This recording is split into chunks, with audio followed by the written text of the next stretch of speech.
Trivia.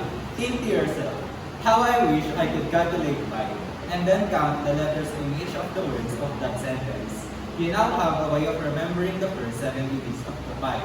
The pi is 3.1459. Objective. By the end of this lesson, the learners are expected to be able to define parameter and statistic, to distinguish parameter and statistic, to create real-life scenarios showing parameter and statistic. So, since we're done with the objectives, let's proceed in defining parameter and statistics. So first, parameter. It is a metric used to characterize a population. So basically, it describes a population, and the population refers to an entire group of something.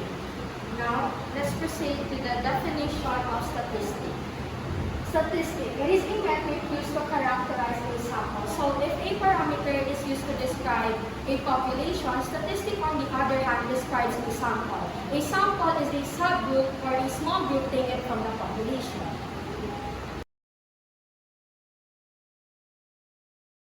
So now let's proceed for the formulas under parameter statistics.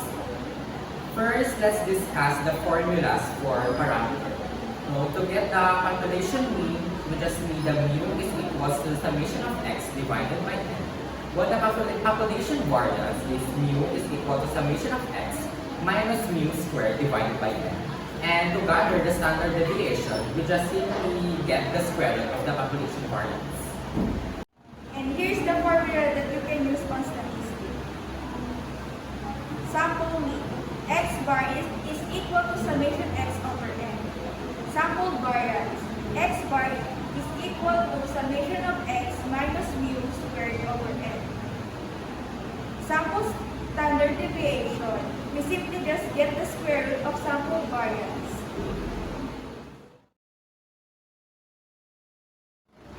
So now let's proceed to the examples of parameter and statistic and distinguish them.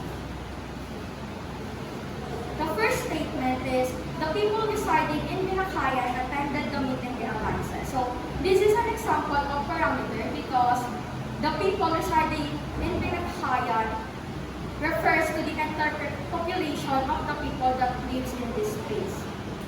Now let's proceed to the next example. So the statement is, the mayor picked 50 winners of 1,000 pesos from the raffle with 20,000 participants. It is an example of statistic because it focuses to the 50 winners of 1,000 pesos, which is an example of a sample because it was taken from 20,000 participants, which refers to the population.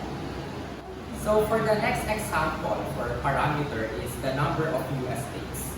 We all know that US is composed of 50 exact states. So for the next example of statistic is the percentage of people that finds face-to-face classes more effective. So this is an example of statistics because when we are talking about percentage, it is only a part of the entire population for the base. Next is the example of parameter. Senior high school students of St. Mary Magdalene School joined the Red Creek Camp program. So technically, it talks about the students of St. Mary Magdalene School who joined the Red Creek Camp program. Next is the example of statistics. 30 families taken from the total number of middle class families. It only talks an entire family that taken from the middle class families. In the given example, the parameter is defined as the number of teachers in St. Mary Magdalene School. It represents the total population of teachers applying in the St. Mary Magdalene School. On the other hand, the statistic provided is selecting 40 out of 500 students who graduated from St. Mary Magdalene School batch 2022 to 2023. This is a specific sample taken from population of students. The sample size is 40, indicating that 40 students were chosen from total population of 500 students who graduated from St. Mary Magdalene School, batch 2022-2023. The senior high school students in St. Mary Magdalene School. This is an example of a parameter because this refers to the total population of senior high school students studying in St. Mary Magdalene School. The percentage of senior high school students who pass the math exam out of the whole senior high school department. This is an example of a statistics because this refers to the partial percentage of senior high school students who pass the math exam out of the whole senior high school department. So I am Charles Vincent S. Cuevas. I'm Miguel Quinty, your student. I'm Stephanie Macy Herrera. I'm Cassandra Nicole G. I'm Melvin Lloyd Vargo. And this is the end of our presentation. Thank you for listening.